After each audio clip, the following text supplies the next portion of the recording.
बिस्मिल्लाहिर्रहमानिर्रहीम। अस्सलामु अलैकुम वरहमतुल्लाहि वबरकातुहू। डियर स्टूडेंट्स, उम्मीद है कि आप सब खैरियत से होंगे। बेटा आज हम ये जो आपका सब्जेक्ट शुरू करने लगे हैं ये है जनरल एंड मॉलिक्यूलर जेनेटिक्स। इसके अंदर जो है हम जेनेटिक्स के जो बेसिक कंसेप्ट हैं और जो बेसिक प्रोसेसेस हैं ये किस तरह से जो जीन्स हैं ये इनहेरिट होते हैं फ्रॉम पेरेंट्स टू ऑफस्प्रिंग, और फिर हम पढ़ेंगे कि उसकी जो प्रोकैरियोट्स हैं या यूकैरियोट्स हैं उनके अंदर ये किस तरह से इसकी रेगुलेशन होती है, और फिर हम इसमें जो है कुछ इनबॉर्न एरर्स हैं ऑफ मेटाबॉलिज्म उसके बारे में भी डिस्कस करेंगे। आइए आज हम अपना जो फर्स्ट लेक्चर है वो स्टार्ट करते हैं।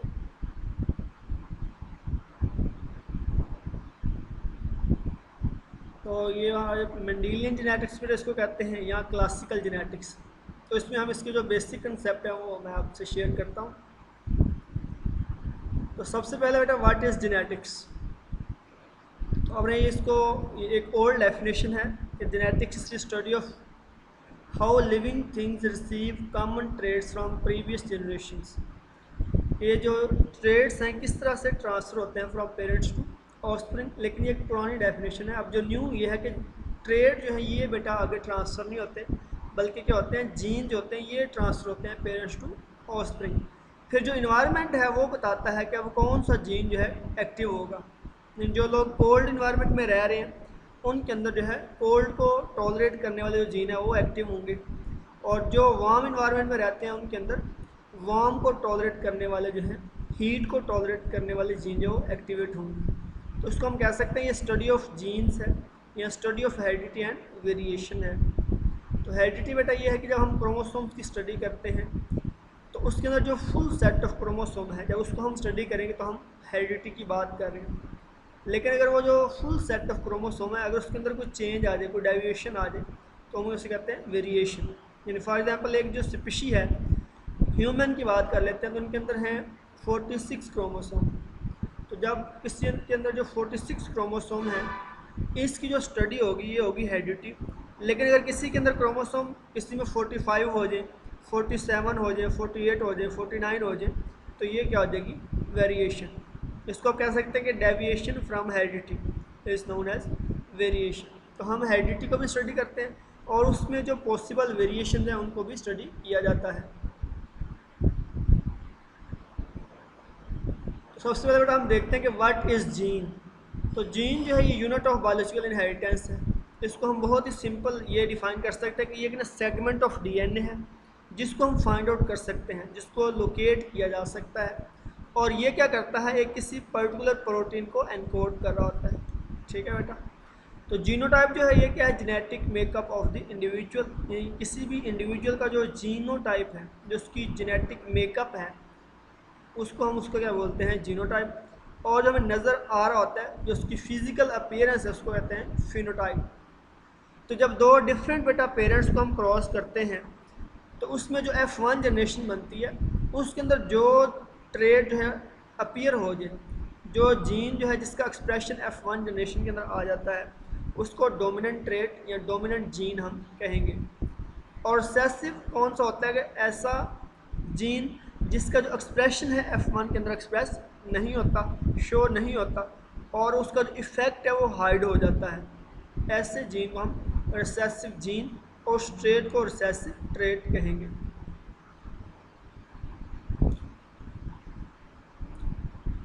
तो जीन बेटा जो होते हैं ऑलवेज क्या होते हैं, पेयर्स फॉर्म में पाए जाते हैं, क्योंकि जो क्रोमोसोम होते हैं ये भी क्या होते हैं, पेयर फॉर्म में होते हैं। क्रोमोसोम आपको पता है एक जो मेल से आता है क्रोमोसोम और एक जो है फीमेल से। तो इस तरह ये जो होमोलोगस क्रोमोसोम है ये पेयर्स में है, तो जीन जो इनके ऊपर पाए जाते हैं वो भी क्या होते हैं, पेयर्स में होते हैं। तो ये जो पेयर फॉर्म है जीन की, जिसके अंदर मुख्तलिफ जो जीन्स हैं वो डिफरेंट कम्बिनेशन के अंदर आते हैं, तो इसको हम कहते हैं partner of a gene pair या alternate form of a gene pair. इसको अलील बेटा हम कहते हैं। ठीक है। तो ये अलील की डेफिनेशन हो गई। अब ये क्रोमोसोम की जिस जगह के ऊपर जीन मौजूद होता है उसको हम कहते हैं लोकस। ठीक है। और अगर हम ज़्यादा जीन्स की बात करेंगे तो उसे लोसाई कहा जाएगा। इस तरह बेटा होमोजाइगस और हेट्रोजाइगस कंडीशंस हैं। होमोजाइगस क्या है कि अगर दो जो अलील हैं ये जो जीन जो है क्रोमोसोम के ऊपर पाया जा रहा है, एक मेल क्रोमोसोम के ऊपर है और एक फीमेल के ऊपर। अगर दोनों जो हैं वो सेम हों, यानी स्मॉल ए है या स्मॉल ए या कैपिटल है या कैपिटल हो, तो इसको हम कहेंगे ये क्या है, होमोजाइगस अलील्स हैं ये वाले। और अगर ये डिसिमिलर होंगे तो इसको हम कहेंगे ये क्या है, हेट्रोजाइगस अलील्स। तो जिस इंडिविजुअल के अंदर होमोजाइगस अलील होंगे उसे हम कहेंगे homozygote for that particular trait. For example एक जो इंडिविजुअल है उसके अंदर जो ईयर शेप है उसको कंट्रोल करने वाला जो जीन है वो होमोजाइगस है, तो हम कहेंगे वो वाला जो इंडिविजुअल है ईयर शेप के लिए क्या है, होमोजाइगस।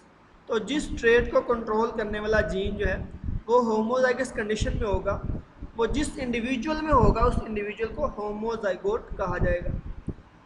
इस तरह हेट्रोजाइगोट होता है कि ये जो जीन है जो कंट्रोल करता है किसी भी ट्रेट को, अगर वो हेट्रोजाइगोट कंडीशन के अंदर है, यानी उसमें एक कैपिटल ए है एक स्मॉल ए है, तो उस इंडिविजुअल को हम कहेंगे वो हेट्रोजाइगोट है फॉर दैट पर्टिकुलर ट्रेट। यानी जिस ट्रेट के लिए उसके अंदर हेट्रोजाइगस अलील हैं उनके लिए वो हेट्रोजाइगोट है, और जिस ट्रेट को कंट्रोल करने के लिए होमोजाइगस अलील्स हैं उसके लिए वो क्या होगा, होमोजाइगोट। तो एक जो इंडिविजुअल है एक ट्रेट के लिए होमोजाइगस और दूसरे ट्रेट के लिए हेट्रोजाइगस हो सकता है, ठीक है। इस तरह का कंसेप्ट है कि मल्टीपल अलील्स क्या होते हैं। तो आमतौर पर बताया कि जो जीन होता है तो उसकी दो फॉर्म होती हैं, एक डोमिनेंट और एक होती है रिसेसिव। तो जब वो दोनों के दोनों डोमिनेंट होंगे तो होमोजाइगस है, अगर दोनों के दोनों रिसेसिव है तो होमोजाइगस रिसेसिव है, और अगर डोमिनेंट और रिसेसिव मिल जाए तो फिर हेट्रोजाइगस बन जाता है। तो बात क्या होता है कि एक जो जीन है उसकी एक से ज़्यादा क्या होती हैं, अल्टरनेट फॉर्म्स मौजूद होती हैं, उसको हम कहते हैं मल्टीपल अलील। जैसे ये आपके सामने आई जीन जो है क्रोमोसोम नंबर 9 के ऊपर ये बेटा पाया जाता है, तो ये क्या हो सकता है इसका कम्बिनेशन कि आई कैपिटल ए ये कम्बिनेशन हो गया। इस तरह आई कैपिटल बी ये दूसरा कम्बिनेशन हो गया। फिर आई कैपिटल स्मॉल आई, तो ये हो गया इसका तीसरा कम्बिनेशन। इसी तरह आई कैपिटल बी है और फिर आई कैपिटल बी और फिर आई कैपिटल बी और स्मॉल आई। इस तरह करके बहुत सारी इसकी जो फॉर्म्स हैं ये बन सकती हैं। तो ऐसा जीन जिसकी more than one alternate form हो या बहुत ज़्यादा अल्टरनेट फॉर्म्स होती हैं उसको मल्टीपल अलील कहा जाता है। इस तरह मोनो हाइब्रिड क्रॉस होता है और डाई हाइब्रिड क्रॉस होता है। तो इसमें हमने बताना बेटा कि ये जो क्रॉस है जिसके अंदर दो जेनेटिकली डिफरेंट पेरेंट हिस्सा लेते हैं और वो एक ट्रेट के साथ डिफरेंस रखते हैं, यानी ये कैपिटल ए और स्मॉल जो है, फॉर एग्जांपल हम कहते हैं कि ये ना हाइट को कंट्रोल करता है जीन। तो अब ये जो दोनों पेरेंट्स हैं ना इनके बाकी कैरेक्टर सेम है, हम एक ट्रेट को डिस्कस कर रहे हैं जो कि क्या है, हाइट। तो हाइट का डिफरेंस इसमें जस्ट एक टॉल प्लांट है और एक क्या है, शॉर्ट प्लांट है। तो जब टॉल और शॉर्ट को करवाएंगे तो इससे जो ऑफस्प्रिंग पैदा होगा F1, इसे हम कहेंगे मोनो हाइब्रिड, ठीक है बेटा। यह है offspring of a cross whose parents different one character only. अगर पेरेंट्स में एक कैरेक्टर का डिफरेंस है तो उससे जो ऑफस्प्रिंग पैदा होगा वो क्या होगा, मोनो हाइब्रिड। और अगर ये दो कैरेक्टर का डिफरेंस हो तो फिर हम कहते हैं इसको डाई हाइब्रिड। तो यहाँ पे देखिए दो ट्रेट हैं, एक कैपिटल ए वाला है, दूसरा कैपिटल बी वाला है। तो ये जो कैपिटल ए वाला ये हाइट का मैंने कहा, तो ये हम कहते हैं जी जो कैपिटल बी वाला है ना ये जो फ्लावर की पोजीशन है उसको ये कंट्रोल कर रहा है। तो अब देखें ये दोनों कैरेक्टर हैं, एक तो ये पेरेंट्स हैं, इनके दो कैरेक्टर डिफरेंट हैं। एक तो हाइट यानी ये टॉल प्लांट है और इसकी फॉर एग्जांपल जो फ्लावर पोजीशन है वो टर्मिनल है। तो ये वाला जो है इसकी जो हाइट है वो ड्वार्फ है ये वाला पौधा, और इसकी जो है फ्लावर पोजीशन वो है एक्सिलरी है, ठीक है। तो अब ये दो कैरेक्टर के अंदर डिफरेंस आ गया, तो जब दो कैरेक्टर का डिफरेंस होगा इसको हम कहेंगे डाई हाइब्रिड, ठीक है बेटा। ये आपको कंसेप्ट उम्मीद है क्लियर हो गया होगा। इसके बाद हम आ जाते हैं जी इसमें मेंडेलियन जेनेटिक्स शुरू करते हैं।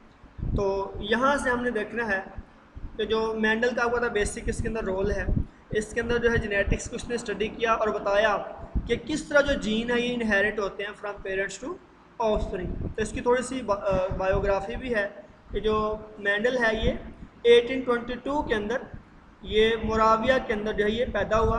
अब इसको सिजेक रिपब्लिक के नाम से जाना जाता है, ये जो कंट्री है।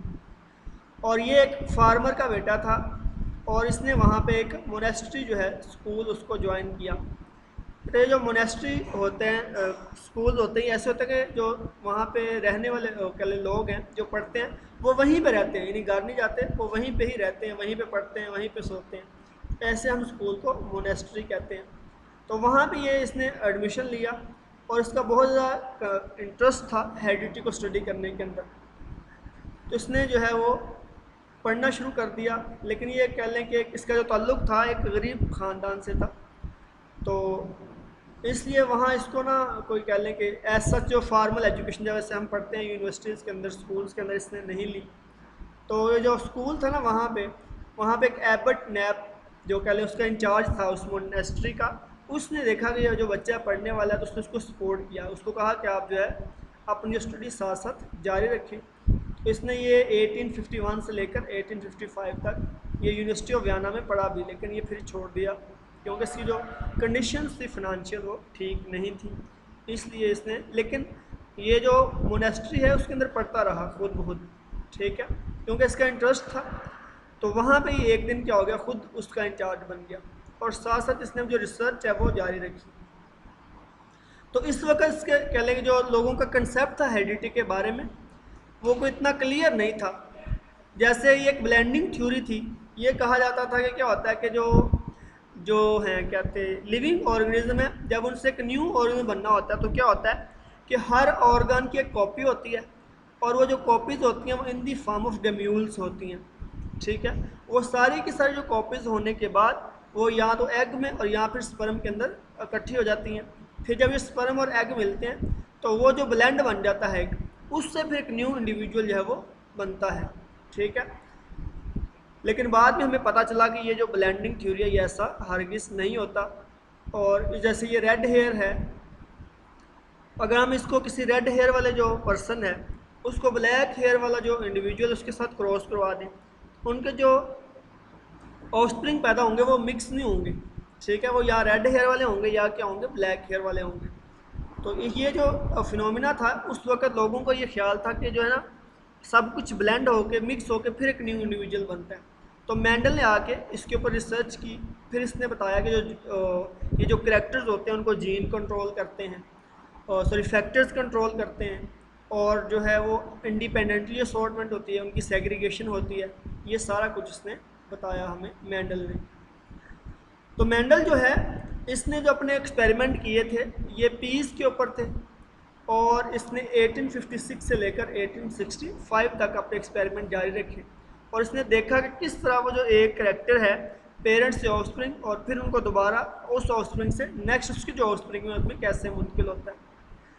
तो ये इसकी जो कंट्रीब्यूशन थी इसमें मैथमेटिकल वो कह लें कैलकुलेशंस थी, जिसमें इसने बताया कि किस तरह से वो इस जो रेशो है 3:1 और 1:1 जीनोटाइपिक और फिनोटाइपिक रेशो की इसने बात की। तो जिस वक्त इसने ये काम किया था ना बेटा, उस वक्त कह लें कि जो लोग थे उनको इतना ज़्यादा मैथ का पता नहीं था, तो लोगों ने कहा ऐसे ये जो है ना इसने अपनी तरफ से कुछ कह दिया। इसका जो वर्क था उसको रिकॉग्नाइज उस वक्त नहीं किया गया, लेकिन बाद में पता चला कि ये जो काम इसने किया है बहुत अहम है जब ये मैथमेटिकल कैलकुलेशन को समझा गया। तो इसने जो भी रिसर्च की थी उसको इसने नेचुरल रिसर्च इन बर्नो जो है एसोसिएशन है उसके सामने पेश किया 1866 के अंदर। तो क्योंकि ये मैथमेटिक्स से रिलेटेड था इसलिए लोगों ने इतना ज़्यादा इसको अप्रिशिएट नहीं किया। उस वक्त ये ब्लेंडिंग थ्योरी का ज़्यादातर कंसेप्ट था लोगों के अंदर, लेकिन आहिस्ता आहिस्ता ये पता चला कि ये जो है ब्लेंडिंग जो थ्योरी है वो बिल्कुल रॉन्ग है। जो ट्रेड्स होते हैं वो जीन उसको कंट्रोल करता है और वो जो है इंडिपेंडेंटली असॉर्ट होते हैं, उनकी सेग्रीगेशन जो है वो होती है और न्यू जेनेटिक कम्बिनेशन जो है वो बनते हैं। 1868 के अंदर ये इसका इंचार्ज बन गया, ठीक है, जहाँ पे वो पढ़ रहा था। तो ये साथ साथ क्या करता था, लोगों को अपना जो इसका रिलीजन है उसकी क्या कहते हैं तबलीग करता और साथ ही साथ ये जो है अपना काम जो है वो करता रहता है। ये चर्च के बिल्कुल साथ ही क्या था, इसने अपना बाग जो है वो बनाया हुआ था। तो ये काम करने के बाद जो है 1884 में इसकी डेथ हो गई है, ठीक है। तो इसके तकरीबन 16 साल बाद 1900 के अंदर ये फर्स्ट टाइम इसका जो काम है उसको रिकॉग्नाइज़ किया गया और बाद में इसको नोबेल प्राइज़ भी दिया गया, इसकी जो फैमिली थी उनको। तो ये बेटा इसकी थोड़ी सी हिस्ट्री थी मेंडल की। तो ये जो साइंटिस्ट हैं ह्यूगो डी वोरिस है, ठीक है, इस तरह मैकलोड है और मकार्टे है, इन्होंने आके इसको बताया लोगों को कि ये जो मेंडल ने काम किया है बहुत ज़्यादा इम्पोर्टेंट था। तो यहाँ अगर हम मेंडल्स लॉज की बात करते हैं कि उसने जो लॉ पेश किए थे उसको हम कहते हैं लॉज ऑफ हेरिडिटी कहते हैं। और जो साइंटिफिक लॉ होता है वो एक एविडेंस बेस्ड डिस्क्रिप्शन है नेचुरल फिनोमिना की। ये यूँ कह लेंगे जो साइंटिफिक लॉ बनता है ये थ्योरी के ऊपर जब बार बार एक्सपेरिमेंट किए जाते हैं उसको रिजेक्ट नहीं किया जा सकता, फिर वो एक साइंटिफिक लॉ के अंदर तब्दील होती है। तो लाइफ होता है बहुत ज़्यादा कम्प्लेक्स है। इस कम्प्लेक्सिटी को समझने के लिए जो है अभी तक सिर्फ ये मेंडल के लॉज ही हैं या एक हार्डवेयर लॉ है जो बायो के अंदर एग्जिस्ट करता है। तो इसमें हम मेंडल के जो लॉज हैं उसको डिस्कस करते हैं जिसने पेश किए थे। एक था इसका लॉ ऑफ डोमिनेंस जिसको हम कंप्लीट डोमिनेंस के नाम से जानते हैं, ठीक है। लॉ ऑफ सेग्रीगेशन है, लॉ ऑफ इंडिपेंडेंट असॉर्टमेंट है। तो इसमें हम कंप्लीट डोमिनेंस के बारे में पढ़ते हैं। इसने बताया कि जो ट्रेट होते हैं बेटा वो कैसे कंट्रोल होते हैं, बाय फैक्टर्स, कि each trait is controlled by a pair of factors. वो जो फैक्टर कंट्रोल करता है उसमें एक क्या होता है डोमिनेंट और एक क्या होता है रिसेसिव। डोमिनेंट कौन सा था कि वो वाला ट्रेट जो F1 के अंदर अपीयर हो जाता था वो डोमिनेंट, और जो F1 के अंदर अपीयर नहीं होता वो क्या है रिसेसिव। तो यहाँ आप देख सकते हैं इसमें कि ये दो जो पेरेंट्स हैं ये आपको एक जैसे यहाँ पे नज़र आ रहे हैं, पर्पल कलर के फ्लावर। जब इनका क्रॉस करवाया गया है तो ये देखिए इसमें ये 3:1 की रेशियो है कि 3 जो है ये पर्पल है और 1 जो है ये वाइट आ गया इसमें। तो ये वाला जो था कंसेप्ट कि जो ब्लेंडिंग थ्योरी थी, कहता है अगर ब्लेंड होता ना तो फिर ये जो वाइट है ना, और ये जब एक इसको हम ओरिजिनल पेरेंट की बात करते हैं तो शुरू में एक पर्पल था एक वाइट था, उन दोनों को जब क्रॉस करवाया गया तो सारे के सारे क्या आ गए पर्पल। फिर पर्पल फ्लावर को पर्पल से क्रॉस करवाया तो फिर ये 3:1 की रेशियो आई। तो इस तरह पता चला कि जो ट्रेट F1 में अपीयर हो जाता है वो क्या होता है डोमिनेंट, और जो जब तक वो रिसेसिव जीन को एक्सप्रेशन के लिए 2 कॉपीज चाहिए, जब वो दोनों मिलेंगी तो फिर यहाँ पे क्या बनेगा एक रिसेसिव अलील का एक्सप्रेशन होगा। तो यहाँ से ये हमें पता चला कि जो जीन्स होते हैं वो कुछ डोमिनेंट होते हैं और कुछ क्या होते हैं रिसेसिव। तो डोमिनेंस को बेटा हम डिफाइन करते हैं कि when one gene hide the affect of other gene while present on the same locus, कि ये सेम लोकस के ऊपर जीन मौजूद होते हैं और वहाँ पे रहते हुए ये क्या करते हैं कि एक जीन जो है दूसरे जीन के इफेक्ट को हाइड कर देता है। इसको हम कहते हैं कंप्लीट डोमिनेंस। यानी जब भी हम पर्पल और वाइट को क्रॉस करवाएंगे तो हमारे पास सिर्फ और सिर्फ क्या आएंगे पर्पल फ्लावर जो है वो प्रोड्यूस होंगे। तो ये वाइट सिर्फ उसी वक्त पैदा हो सकता है कि जब दोनों पेरेंट्स जो हैं उसके पास एक एक रिसेसिव अलील मौजूद हो। तो जब ये दोनों रिसेसिव अलील इकट्ठे होंगे तब जाके क्या होगा उसका वाइट फ्लावर है ये प्रोड्यूस होगा। तो यहाँ पे मज़ीद इसको देख ले क्लियर कर लिया गया कि ये हमारे पास एक true breeding purple flower plant है, ये ट्रू ब्रीडिंग जो है ये वाइट फ्लावर प्लांट है। इन दोनों को क्रॉस करवाया गया है, ठीक है। तो हमारे पास कौन सा आ गया पर्पल फ्लावर। तो ये देखिए जो F1 के अंदर अपीयर हो रहा है ट्रेड ये क्या है डोमिनेंट, और जो यहाँ पे अपीयर नहीं हो सका वो क्या है रिसेसिव, ठीक है। जब इन दोनों को क्रॉस करवाया जैसे पिछली फिगर में आपने देखा है तो फिर हमारे पास 3 जो है वो पर्पल आए और एक जो है वाइट आ गया। तो वाइट इसमें ये क्या पता चला कि जो डोमिनेंट होता है जीन वो हर जनरेशन के अंदर अपीयर होता है, और रिसेसिव सिर्फ उस वक्त अपीयर होता है जब वो दोनों रिसेसिव वाली जो इकट्ठे हो जाते हैं। तो ट्रू ब्रीडिंग का मतलब समझ लें कि ट्रू ब्रीडिंग का क्या मतलब है कि जब हम ये जो ट्रू ब्रीडिंग एक पर्पल फ्लावर है इसको इसकी एक और पर्पल फ्लावर से क्रॉस करवाएंगे तो चाहे आप 100 दफ़ा क्रॉस करवा लें इनको तो इसमें से सारे के सारे क्या होंगे पर्पल कलर के फ्लावर ही पैदा होंगे। इस तरह ये जो वाइट वाला है इसी तरह का एक और वाइट लेके हम उसका अगर क्रॉस करवा देते हैं तो इनके अंदर भी सारे के सारे ऑफस्प्रिंग क्या होंगे वाइट वाले होंगे, ठीक है। इसको कहते हैं ट्रू ब्रीडिंग। तो ये दोनों को जब क्रॉस करवाएंगे तो फिर हमारे पास जो F1 आएगी ये एक हेटेरोजाइगस कंडीशन होगी, और इसमें जो ट्रेट अपीयर होगा वो डोमिनेंट और जो अपीयर नहीं होगा वो क्या होगा रिसेसिव होगा। ये मेरी वहीं पे आप देख सकते हैं इसमें मैंने ये बात आपको एक्सप्लेन कर दिया कि ये जब F1 को F1 से करवाया है अब देखें यहाँ पे ये दोनों रिसेसिव एलील जो है इकट्ठे हो गए इसलिए यहाँ पे ये अपीयर हो गया।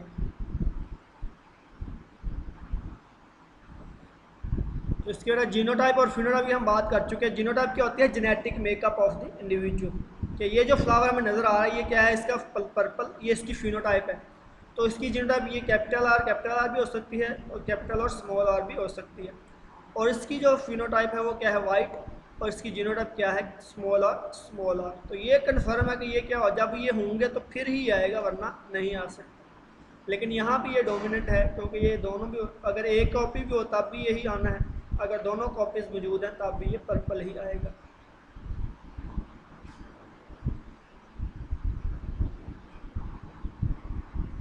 तो बेटा ये एक प्रॉब्लम है, इसको आपने सॉल्व करना है, ये डोमिनेंस से रिलेटेड है, ठीक है। तो यहीं पे आज के हमारा लेक्चर बेटा ख़त्म हो रहा है कि ये एक पेरेंट है डेक्स्टर, ये फ्रैकलेस है, और इसकी जो वाइफ है ये भी फ्रैकलेस है।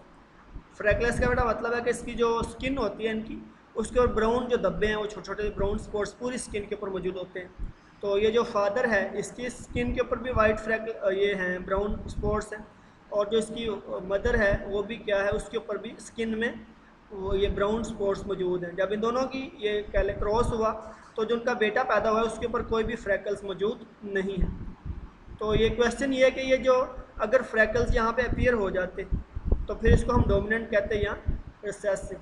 इसका बेटा आपने आंसर ढूंढना, अगर मिल जाएगा तो फिर हम लाइव सेशन में इसको डिस्कस करेंगे और उसमें आपको इसका आंसर मिल जाएगा, ठीक है। ओके बेटा, अल्लाह हाफिज़।